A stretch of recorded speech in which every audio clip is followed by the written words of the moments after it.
रूप की नहीं, रूह की रंगत। कहते हैं कि इंसान का रंग चाहे जैसा भी हो, उसकी किस्मत चमकीली होनी चाहिए। लेकिन हमारे समाज में आज भी किसी लड़की की किस्मत को उसकी सूरत और रंग की तराजू में तोला जाता है। ये कहानी है माहिरा की। माहिरा एक बहुत संस्कारी, पढ़ी लिखी और सुलझी हुई लड़की, लेकिन उसका रंग गहरा सांवला था, जिसे लोग सीधे सीधे काली कह देते थे। माहिरा के नए नक्श इतने तीखे और सुंदर थे कि अगर कोई उसे ध्यान से देखता तो देखता ही रह जाता। बड़ी बड़ी हिरनी जैसी आंखें, लंबी सुराहीदार गर्दन, तीखी नाक, और जब वो मुस्कुराती तो उसके गालों में छोटे छोटे डिंपल पड़ते थे। लेकिन अफसोस, लोगों की नज़रें उसकी इन खूबसूरत आँखों और तीखे नए नक्शों पर पड़ने से पहले ही उसके सांवले रंग पर आकर अटक जाती थी। माहिरा के घर में उसकी माँ, पापा और एक छोटा भाई था। मध्य वर्गीय परिवार था। पापा एक छोटी सी सरकारी नौकरी से रिटायर हुए थे। माहिरा अब 24 साल की हो चुकी थी, और यही वो उम्र होती है जब हमारे समाज में बेटियों के माँ बाप की रातों की नींद उड़ने लगती है। एक इतवार का दिन था। माहिरा की माँ सुबह से ही रसोई में परेशान घूम रही थीं। आज फिर कोई लड़के वाले माहिरा को देखने आने वाले थे। माँ ने आवाज़ लगाई, माहिरा। अरे ओ माहिरा, जल्दी से तैयार हो जा बेटी, वो लोग किसी भी वक्त आते ही होंगे। और सुन, वो जो तेरी मौसी ने पार्लर वाली क्रीम दी थी ना, वो अच्छे से चेहरे पर लगा लेना, थोड़ा चेहरा साफ लगेगा। माहिरा, जो अपने कमरे में अलमारी से एक सादा सा सूट निकाल रही थी, माँ की बात सुनकर उसके दिल में एक टीस उठी।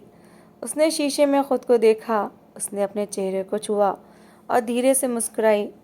उसने शीशे से कहा, क्या मेरा सांवला होना इतना बड़ा पाप है कि हर बार मुझे किसी और जैसा दिखने की कोशिश करनी पड़ती है। खैर, माहिरा तैयार हुई। उसने माँ के कहने पर थोड़ा पाउडर लगाया, लेकिन वो जानती थी कि ये नकली सफ़ेदी उसके असली रंग को छुपा नहीं सकती। दोपहर के 3 बजे लड़के वाले आए। लड़के का नाम था वरुण, और उसके साथ उसकी माँ और ताई आई थीं। माहिरा के पापा ने उनका बड़े सम्मान के साथ स्वागत किया। चाय नाश्ता परोसा गया। फिर वो घड़ी आई जिसका माहिरा को हमेशा डर रहता था। माँ ने कहा, माहिरा बेटा, चाय ले आओ। माहिरा ने कांपते हाथों से चाय की ट्रे उठाई और ड्राइंग रूम में दाखिल हुई। उसकी नज़रें झुकी हुई थीं। उसने बेहद सलीके से सबको चाय दी। जब वो वरुण की माँ को चाय दे रही थी तो उन्होंने माहिरा को ऊपर से नीचे तक ऐसे देखा जैसे बाजार में कोई सामान परख रहा हो। वरुण की ताई ने थोड़ा मुंह सिकोड़ते हुए कहा, लड़की के नए नक्श तो खैर अच्छे हैं, आंखें भी बड़ी बड़ी हैं, लेकिन रंग थोड़ा ज़्यादा ही दबा हुआ है। हमारा वरुण तो एकदम गोरा चिट्टा है, जोड़ी थोड़ी अजीब लगेगी। ये बात इतने साफ शब्दों में कही गई थी कि माहिरा के पापा का सिर झुक गया और माँ की आंखों में आंसू आ गए। माहिरा चुपचाप वहाँ से उठी और अपने कमरे में आ गई। उसने दरवाज़ा बंद किया और तकिए में मुंह छुपाकर फूट फूट कर रोने लगी। ये कोई पहली बार नहीं था। पिछले 2 सालों से कम 10 से 12 बार ऐसा हो चुका था। कभी लोग रंग का बहाना बनाकर मना कर देते, तो कभी ज़्यादा दहेज की मांग करते। माहिरा को लगने लगा था कि उसका सांवला रंग ही उसकी ज़िंदगी का सबसे बड़ा अभिशाप बन गया है। दिन बीतते गए और माहिरा के दिल के घाव गहरे होते गए। रिश्तेदार और पड़ोसी भी कहाँ बाज आते हैं। जब भी कोई शादी ब्याह होता तो मोहल्ले की औरतें माहिरा की माँ को घेर लेती थीं। एक दिन पड़ोस की सीमा आंटी घर आईं। चाय पीते हुए बोली, अरे सुनीता बहन, मैं तो कहती हूँ कि अब ज़्यादा नखरे मत करो। माहिरा की उम्र निकली जा रही है, रंग तो उसका वैसे ही पक्का है। अब कोई भी लड़का मिले, चाहे वो शादीशुदा हो या उम्र में बड़ा, हाथ पीले कर दो, वरना कल को बुढ़ापे में कौन पूछेगा। माहिरा रसोई में पानी लेने आई थी। उसने ये बात सुन ली। उसका खून खौल उठा, लेकिन उसने अपने गुस्से पर काबू रखा। वो पानी का गिलास लेकर बाहर आई और बहुत शांत लेकिन मजबूत आवाज़ में बोली, सीमा आंटी, मेरा रंग काला है, इसका मतलब ये तो नहीं कि मेरा कोई आत्मसम्मान नहीं है। मैं पढ़ी लिखी हूँ, एमए किया है मैंने। मैं किसी ऐसे इंसान के गले नहीं बांधी जाऊँगी जो मेरी कदर सिर्फ इसलिए ना करे क्योंकि मैं गोरी नहीं हूँ। शादी तो मैं उसी से करूँगी जो मुझे रूह से पसंद करेगा, मेरी चमड़ी के रंग से नहीं।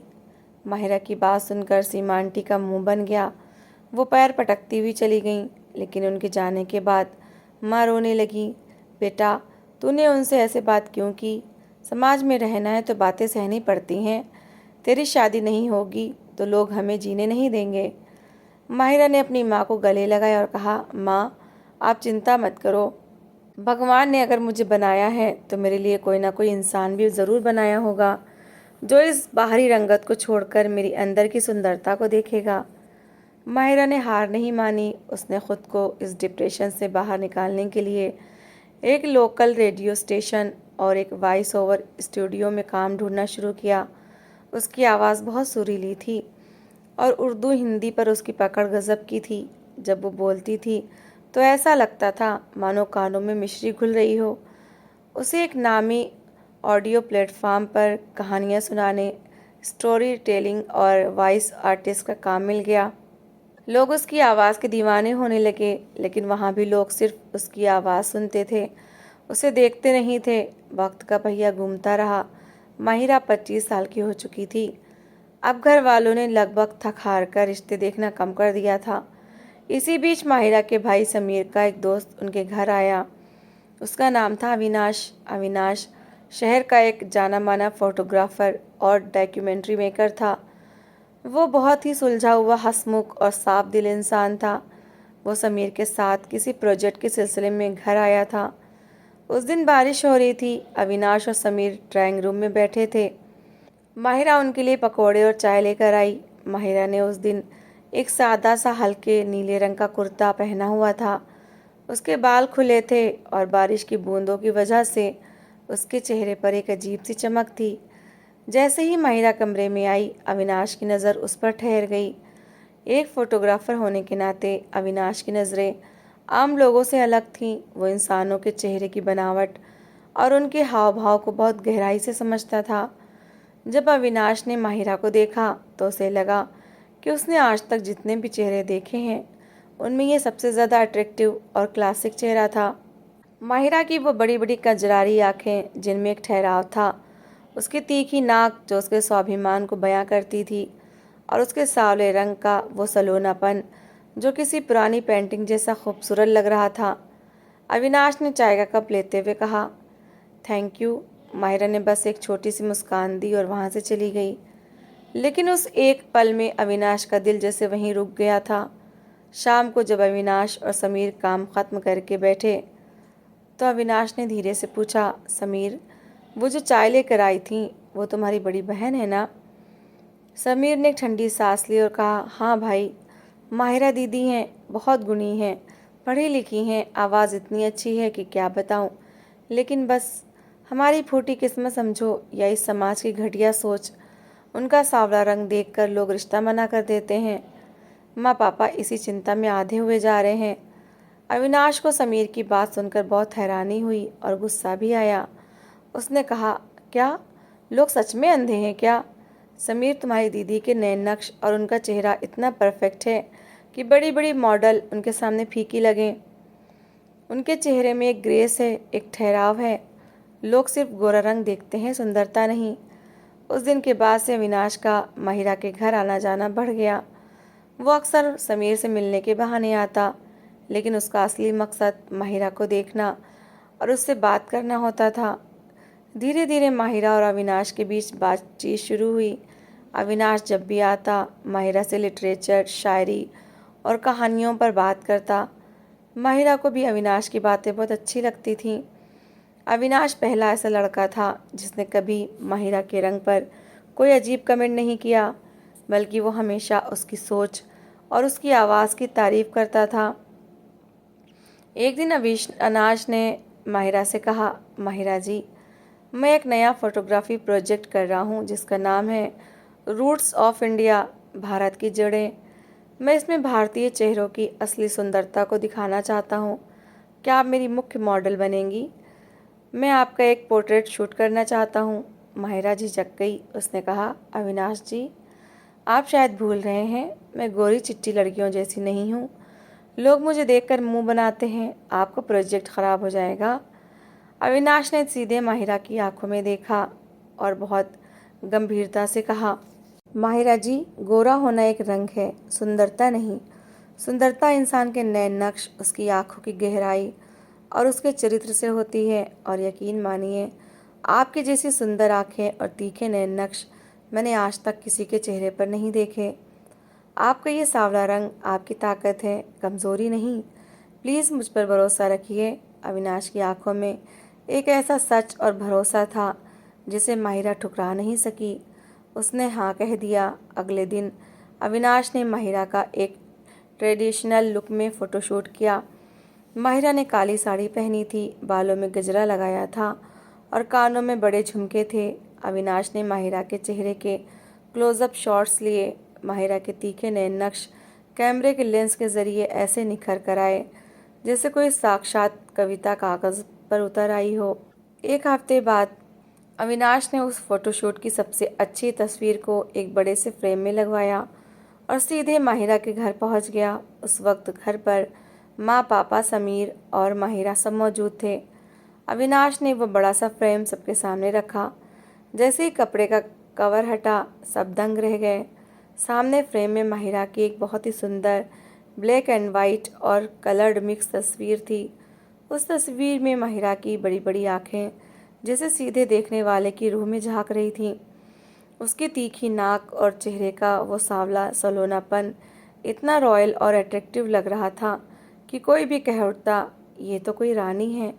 माँ की आंखों में आंसू आ गए। वो बोली, ये मेरी माहिरा है, इतनी सुंदर। अविनाश मुस्कुराया और माहिरा के पापा के सामने जाकर बैठ गया। उसने बहुत ही आदर से उनके हाथ अपने हाथों में लिए और कहा, अंकल आंटी, मैं आज यहाँ समीर की दोस्त की हैसियत से नहीं आया हूँ। मैं आज माहिरा जी का हाथ मांगने आया हूँ। मैं माहिरा से बहुत प्यार करता हूँ। लोग कहते हैं कि माहिरा का रंग सांवला है, लेकिन मैं कहता हूँ कि इस सांवले रंग के पीछे जो तीखे और दिलकश नए नक्श हैं, जो सच्चा दिल है, वो मुझे दुनिया की किसी भी गोरी लड़की में नहीं मिल सकता। मुझे माहिरा की बाहरी रंग से नहीं, उसकी आत्मा से और उसकी सादगी से प्यार है। क्या आप अपनी बेटी का हाथ मेरे हाथ में देंगे? ड्राइंग रूम में एक पल के लिए सन्नाटा छा गया। माहिरा पर्दे के पीछे खड़ी ये सब सुन रही थी। उसकी आंखों से खुशी के आंसू बह रहे थे। आज पहली बार किसी ने उसे रिजेक्ट नहीं किया था, बल्कि उसके सांवलेपन को उसकी सबसे बड़ी खूबसूरती मानकर उसका हाथ मांगा था। पापा ने अविनाश को गले से लगा लिया। उनकी आंखों से बरसों का दर्द आंसू बनकर बह गया। उन्होंने कहा, अविनाश बेटा, तुमने आज मेरी बेटी को नहीं बल्कि इस बूढ़े बाप के स्वाभिमान को जीत लिया है। मुझे स्वीकार है, बहुत खुशी से स्वीकार है। कुछ महीनों बाद माहिरा और अविनाश की शादी बहुत ही धूमधाम से हुई। शादी के जोड़े में बिना किसी भारी मेकअप के अपने उसी असली सांवले रंग और तीखे नए नक्शों के साथ माहिरा इतनी सुंदर लग रही थी कि शादी में आए हर इंसान की नज़रें सिर्फ उसी पर टिकी थीं। जो लोग कभी ताने देते थे, आज वो भी अविनाश की पसंद और माहिरा की रूप की तारीफ करते नहीं थक रहे थे। माहिरा को आखिरकार उसका वो राजकुमार मिल गया था जिसने उसकी त्वचा के रंग को नहीं बल्कि उसके दिल की रंगत और उसके चेहरे के उस बेमिसाल सलोनेपन को चुना था। दोनों की ज़िंदगी अब खुशियों से सराबोर थी। नए नक्श की सादगी और दिल की सच्चाई हमेशा अमर रहती है। असली खूबसूरती देखने वालों की नज़र और कद्र करने वाले के दिल में होती है। माहिरा और अविनाश की शादी को 1 साल बीत चुका था। दोनों अपनी ज़िंदगी में बहुत खुश थे, लेकिन कहानी का एक बेहद खूबसूरत मोड़ आना अभी बाकी था, जिसने उन लोगों के मुंह हमेशा के लिए बंद कर दिए जो कभी माहिरा के रंग का मजाक उड़ाते थे। शादी के बाद भी माहिरा ने अपना ऑडियो प्लेटफॉर्म पर कहानियाँ सुनाने का काम जारी रखा था और अविनाश अपने फोटोग्राफी के काम में व्यस्त था। अविनाश अक्सर चुपके चुपके माहिरा की तस्वीरें लेता रहता था, कभी रसोई में चाय बनाते हुए, कभी बालकनी में खड़े होकर बारिश को देखते हुए, तो कभी पढ़ते हुए। माहिरा के उन तीखे नए नक्शों में अविनाश को हर दिन एक नया अक्स नज़र आता था। एक दिन अविनाश शाम को घर लौटा तो उसके चेहरे पर एक अजीब सी खुशी थी। उसने आते ही माहिरा को गले लगा लिया। माहिरा ने मुस्कुराते हुए पूछा, क्या बात है अविनाश, आज बड़े खुश नज़र आ रहे हो? कोई बड़ा प्रोजेक्ट हाथ लगा है क्या? अविनाश ने अपनी जेब से एक लेटर निकाला और माहिरा के हाथ में थमा दिया। उसने कहा, माहिरा, याद है मैंने शादी से पहले तुम्हारा एक फ़ोटो शूट किया था? रूट्स ऑफ इंडिया प्रोजेक्ट के लिए? माहिरा ने चौंकते हुए कहा। हाँ याद है। क्यों, क्या हुआ? अविनाश ने कहा। मैंने वो तस्वीरें और उसके साथ तुम्हारी लिखी हुई कुछ लाइनें फ्रांस के एक बहुत बड़े इंटरनेशनल फोटोग्राफी एग्जीबिशन के लिए भेजी थी और आज उनका जवाब आया है। तुम्हारी उस तस्वीर को इस साल की most expressive and classic Indian face का अवार्ड मिला है। उन्होंने हमें पेरिस बुलाया है। माहिरा के हाथ से वो लेटर गिरते गिरते बचा। उसकी आंखों में विश्वास और अविश्वास के बीच के आंसू आ गए। जिस सांवले रंग और चेहरे को इस समाज ने रिजेक्ट कर दिया था, आज उसी चेहरे को 7 समुंदर पार दुनिया का सबसे खूबसूरत और एक्सप्रेसिव चेहरा माना गया था।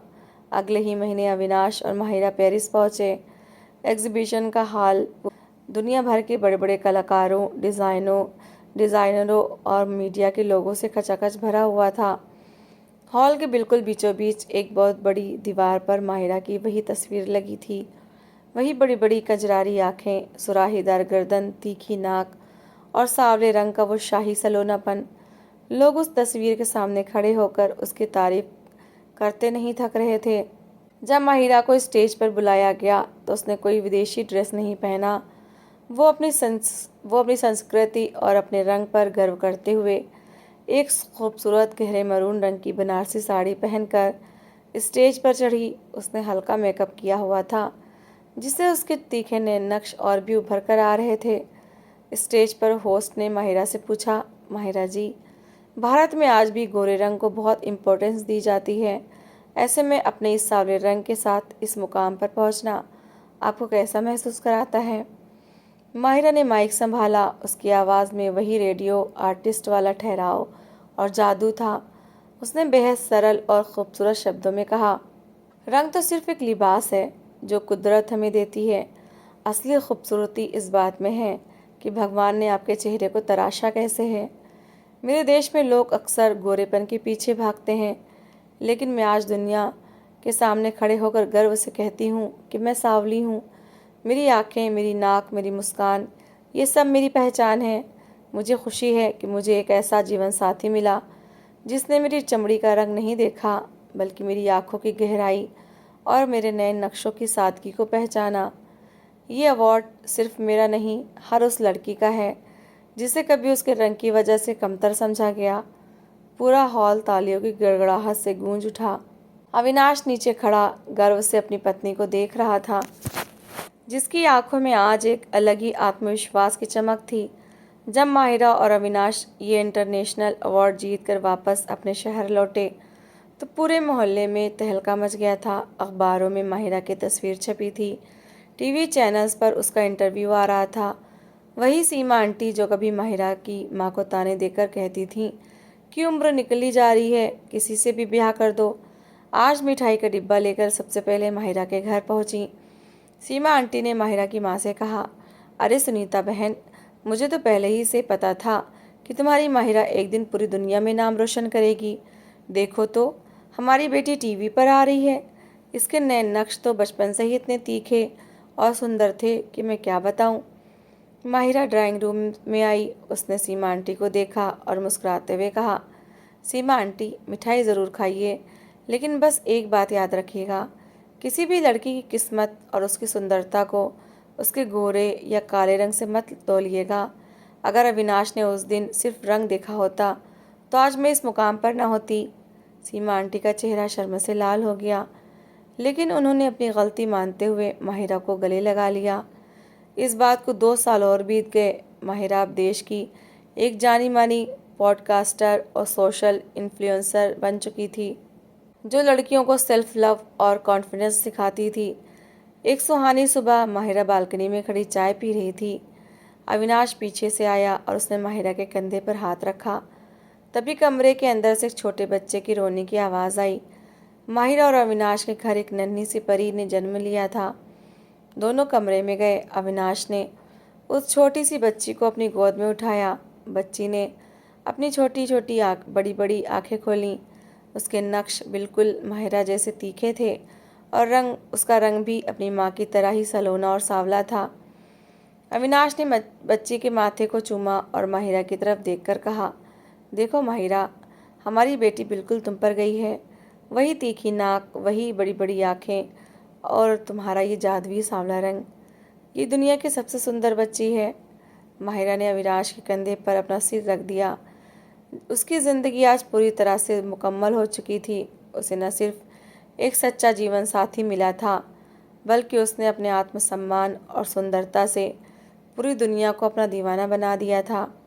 अब माहिरा को शीशे में खुद को देखने के लिए किसी नकली क्रीम या पाउडर की ज़रूरत नहीं थी, क्योंकि उसकी रूह और उसके नए नक्शों की चमक को पूरी दुनिया ने स्वीकार कर लिया था। असली खूबसूरती रंग में नहीं, नक्श और रूह में होती है। गोरा या काला होना सिर्फ त्वचा का एक रंग है, जिसे इंसान खुद नहीं चुनता। असली सुंदरता चेहरे की बनावट, तीखे नए नक्श, आँखों की गहराई और इंसान के अच्छे स्वभाव में होती है, जो वक्त के साथ कभी फीकी नहीं पड़ती। तो दोस्तों, इस कहानी को लेकर आपकी क्या राय है, कमेंट बॉक्स में ज़रूर बताएं।